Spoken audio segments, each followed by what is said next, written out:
Good morning students. कल की video में हमने डिस्कस की थी पैरेललोग्राम और ये देखा था कि पैरेललोग्राम होती क्या है, इसकी कैरेक्टरिस्टिक्स क्या हैं और वो कैसे रिलेटेड है रेक्टेंगल, स्क्वायर और रोम्बस से। तो हमने ये देखा था कि रेक्टेंगल हो चाहे स्क्वायर हो चाहे रोम्बस हो, ये सारे ही पैरेललोग्राम के स्पेशल केसेस हैं या इनको हम पैरेललोग्राम भी बोल सकते हैं।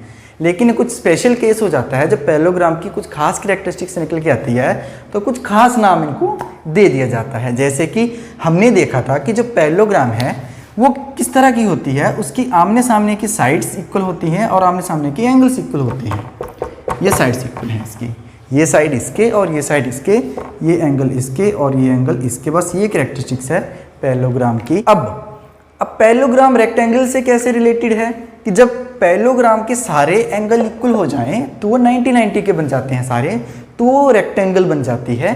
अगर पैरेललोग्राम की सारी साइड इक्वल हो जाएं, एंगल नहीं ओनली साइड, तो रोम्बस बन जाता है। और जब पैरेललोग्राम के साइड भी और एंगल भी इक्वल हो जाएं तो स्क्वायर बन जाता था। हमने इनका एरिया भी डिस्कस कर लिया था कि जो पैरेललोग्राम का एरिया है वो बेस मल्टीप्लाई हाइट है और इसी बेस मल्टीप्लाई हाइट से हमने देख लिया था कि वो रेक्टेंगल का भी है और स्क्वायर का भी है। कैसे, चलिए देखते हैं। रेक्टेंगल का होता है लेंथ इंटू ब्रेड्थ, लेकिन जो रेक्टेंगल है उसमें जो लेंथ है वो बेस ही है और जो उसकी हाइट होती है वो एक्चुअली इसकी ब्रेड्थ ही होती है। तो ये भी बेस इंटू हाइट एच है, चाहे एल इंटू बी लिख लो, बी इंटू एच, क्या फ़र्क पड़ता है। ए से के जेड तक अक्षर है, जो मर्जी यूज़ कर लो, बस कंसेप्ट माइंड में क्लियर होना चाहिए। स्क्वायर में हमने देखा था साइड इंटू साइड, लेकिन हमने ये भी देख लिया था कि एक साइड इसका बेस है और दूसरी साइड इसकी हाइट है, वो भी बी इंटू एच ही था। ये भी बी इंटू एच ही होता है रोम्बस, क्योंकि ये भी पैरेललोग्राम ही है, बस साइड इक्वल है इसकी। ठीक है, ट्राइंगल की आज हम बात करेंगे कि ट्राइंगल क्या पैरेललोग्राम से रिलेटेड है। जैसे हमने इतने डिंगे मान ली कि ये भी रिलेटेड, ये भी रिलेटेड, ये भी रिलेटेड, मतलब हमने रेक्टेंगल डिस्कस की थी इन the parallelogram way, square discuss किया था इन दी पैरेललोग्राम वे, इसी तरह से रोम्बस डिस्कस कर लिया in the parallelogram way. Can be discuss triangle in the parallelogram way? Let's find out. हाँ जी दोस्तों, ट्राइंगल। दोस्तों ट्राइंगल एक ऐसा नाम जो छोटी क्लासेस से ही हम इसको सुनते आ रहे हैं, बहुत इसके बारे में पढ़ भी चुके हैं, लेकिन फिर भी इनके कंसेप्ट अभी भी माइंड में थोड़े वीक हैं। चलिए आज इसको डिटेल में देखते हैं कि ये है क्या। आप सबको पता है ट्राइंगल होती क्या है। तीन सरल रेखाओं से, हिंदी में बोले तो तीन सरल रेखाओं से घिरी हुई आकृति को हम त्रिभुज कहते हैं, इंग्लिश में बोले तो ट्राइंगल कहते हैं। ठीक है, अब इस ट्राइंगल का एरिया निकालने के लिए अगर मैं पैरेललोग्राम की हेल्प लूँ तो आप बोलोगे कि पैरेललोग्राम का इसमें क्या रोल। दोस्तों बहुत गहरा रोल है। अगर आपको पैरेललोग्राम का एरिया निकालना आता है ना, वो हम डिस्कस कर भी चुके थे कि कैसे निकाला था, तो आप रेक्टेंगल हो, स्क्वायर हो, कोई भी हो, रोम्बस या ट्राइंगल, सबका एरिया निकाल सकते हैं। चलिए ट्राइंगल के केस में देखते हैं कि कैसे। मान लो ये एक ट्राइंगल है, ठीक है। अब मैं क्या करता हूँ, चलो इसको मैं कुछ डॉट से शो कर देता हूँ। इसका एरिया ये निकालना है हमने। अब इसके जैसी एक और ट्राइंगल, हूबहू इसके जैसी, ठीक है, इससे ना मिलती जुलती, ठीक है, वो नहीं लेनी कि ना मिलती हो थोड़ी जुलती हो, वैसी नहीं, हूबहू इसके जैसी लेनी है या यही लेनी है। ठीक है, कॉपी पेस्ट करके ऊपर लगानी है। तो ऊपर लगाएंगे तो कुछ अब इस तरह से दिखेगी ये, ठीक है, उल्टी हो गई। और अब ये दोनों बिल्कुल इक्वल ट्राइंगल्स हैं और अब ये जो शेप बन चुकी है, ये बन चुकी है पैरेललोग्राम की शेप। ठीक है दोस्तों, और इस ऐसी शेप है ये पैरेललोग्राम की कि जिसमें दो इक्वल ट्राइंगल्स लगी हुई हैं। अब आपको पता है दोस्तों कि जो एरिया होता है पैरेललोग्राम का वो होता है बी मल्टीप्लाई एच, मतलब बेस मल्टीप्लाई हाइट। और ये ऐसी पैरेललोग्राम है जिसमें दो इक्वल ट्राइंगल्स हैं। ठीक है, लेकिन हमें तो दो का एरिया नहीं निकालना है ना, हमें तो सिर्फ एक ट्राइंगल का निकालना है, इस वाली का जो शेड की थी। चाहे इसका मान लो क्योंकि दोनों ही इक्वल हैं। तो दोनों का अगर b इंटू एच है तो सिर्फ एक का कितना होगा, डिवाइडेड बाई 2। सिंपल। समझे कैसे कि एक ट्राइंगल थी, एक ट्राइंगल हमने इसी के बराबर और जोड़ दी तो पैरेललोग्राम बन गई। पैरेललोग्राम का एरिया होता है b मल्टीप्लाई एच, लेकिन इस पैरेललोग्राम में तो दो ट्राइंगल हैं, हमें तो एक चाहिए और एक चाहिए तो फिर आधा कर दो। ठीक है, अब इसको ऐसे लिख लो, चाहे आप ऐसे लिख लो 1/2 बेस मल्टीप्लाई हाइट, चाहे ऐसे लिख लो। तो देखो ट्राइंगल में भी पैरेललोग्राम आ चुकी है कि ट्राइंगल जो है वो हाफ हिस्सा होता है पैरेललोग्राम का, जो उसी के द्वारा बनाई जा सकती है। इसीलिए इसका जो एरिया होता है वो बेस इंटू हाइट का क्या करते हैं, हम उसको आधा कर लेते हैं। ठीक है, बाकी तो ट्रायंगल के बहुत सारे केसेस हैं, इक्विलेटरल है, आइसोलेस है, ठीक है, स्क्लेन है, लेकिन वो हम किसी और वीडियो में डिस्कस करेंगे, नहीं तो बहुत कॉम्प्लिकेटेड भी हो जाएगी और वीडियो बड़ी भी बन जाएगी। लेकिन अभी सिर्फ आप देखो कि जो ट्रायंगल का एरिया है, अगर आपके पास बेस और हाइट पता है आपको, तो ये वाला फार्मूला आपने लगाना है। ये वाला एरिया जो था पैरेललोग्राम का था, इसका आधा ट्रायंगल का बन गया है। ठीक है, अब कोई कन्फ्यूज़न नहीं रहा।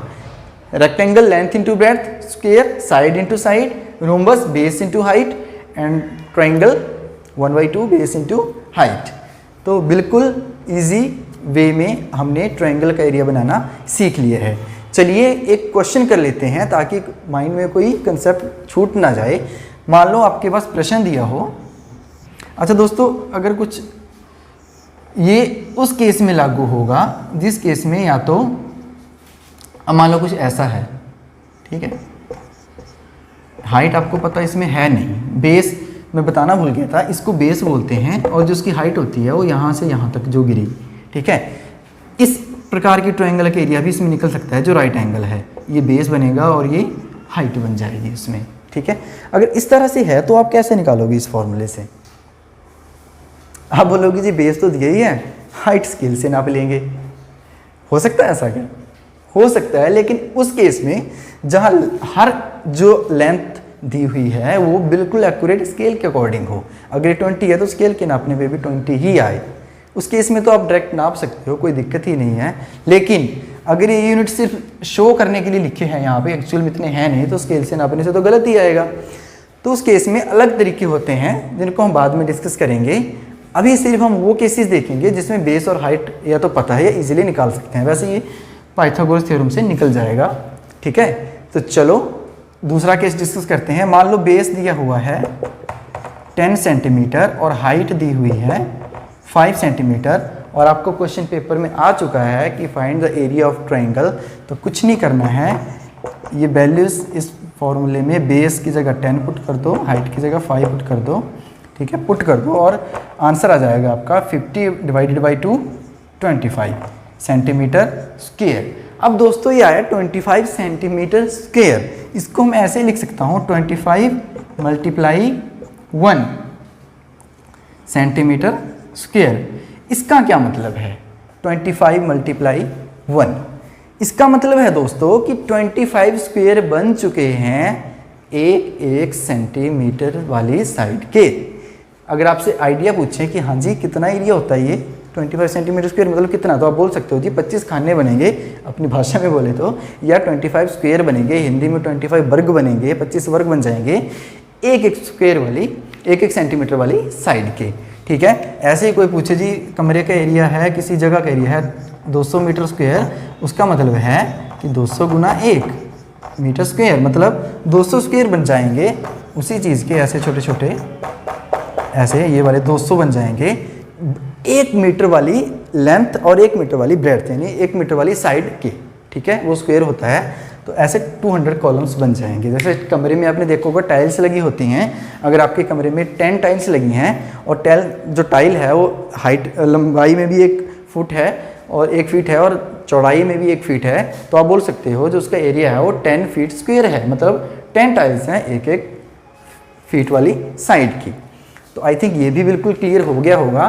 अब एक इसका और केस जो एग्जामिनर कंफ्यूज करने के लिए डालता है, वो क्या करता है कि यूनिट्स चेंज कर देता है। जैसे मान लो बेस में दे दिया आपको 10 मीटर और हाइट में दे दिया 500 सेंटीमीटर, और हम ओवर कॉन्फिडेंट, ठीक है, कुछ ज़्यादा इंटेलिजेंट लोग बोलते हैं 10 × 500 मिल गया, ये तो वो देखते नहीं हाँ मीटर है या सेंटीमीटर, गलत कर देते हैं। तो आपने हमेशा ही पहले मीटर के सेंटीमीटर यहाँ पे बना लेने हैं, उसके बाद अगला क्वेश्चन सॉल्व करने का काम शुरू करना है। तो दोस्तों what are the chances of mistakes while doing this kind of questions? गलतियाँ होने के चांस क्या है? पहला चांस जो मैं आपको हमेशा ही बताता हूँ कि आपने क्वेश्चन पेपर पे क्वेश्चन ही गलत देख लिया है। 10 की जगह हो सकता है वहाँ 20 हो, ठीक है। कुछ भी रकम गलत लिख सकते हो आप, ऐसा कई बार होता है। दूसरा चांस यही है कि आप कहीं यूनिट बनाना भूल गए हो, अलग अलग यूनिट दिए हों, ठीक है। और तीसरा चांस है कि कहीं फॉर्मूला ही गलत लगा दें, पूछा पैरेललोग्राम का हो, निकाल दिया ट्रायंगल का, तो भी गलत हो जाएगा। तो ये ध्यान रखें कि रेक्टेंगल सबसे ईजी है, स्क्वायर में भी कुछ नहीं है, पैरेललोग्राम में बेस इंटू हाइट है, रोम्बस में भी वही होता है, ट्रायंगल में 1/2 से डिवाइड जरूर करना है क्योंकि वो आधा होता है पैरेललोग्राम का। तो ये था हमारा आज का टॉपिक। अब हम ये कंसेप्ट ख़त्म कर रहे हैं यहाँ पे कि पैरेललोग्राम की टाइप्स और कुछ इसकी कैरेक्टरिस्टिक्स जो हर जगह यूज़ हो जाती हैं, ठीक है। अब हम दोस्तों एक सीरीज़ शुरू कर रहे हैं, बेसिक से शुरू करेंगे और आगे तक चलते जाएंगे। तो जिन लोगों का मैथ बिल्कुल वीक है, शुरू से सीखना चाहते हैं, वो मुझे फॉलो जरूर करें। टेंस की सीरीज़ भी मैं बहुत जल्दी शुरू कर रहा हूँ, उसके बाद हम नरेशंस और एक्टिव पैसिव भी वॉइसेस भी करेंगे। ओके, तो बने रहें मेरे साथ हमेशा ही, ठीक है। और इसी मैसेज के साथ फिर से वीडियो को एंड कर रहा हूँ कि जहाँ रहें सुरक्षित रहें, मास्क लगा के रखें, सैनिटाइजर से हाथ धोते रहें। ओके, तब तक के लिए टेक केयर। 1 मिनट लाइक करते जाना वीडियो को।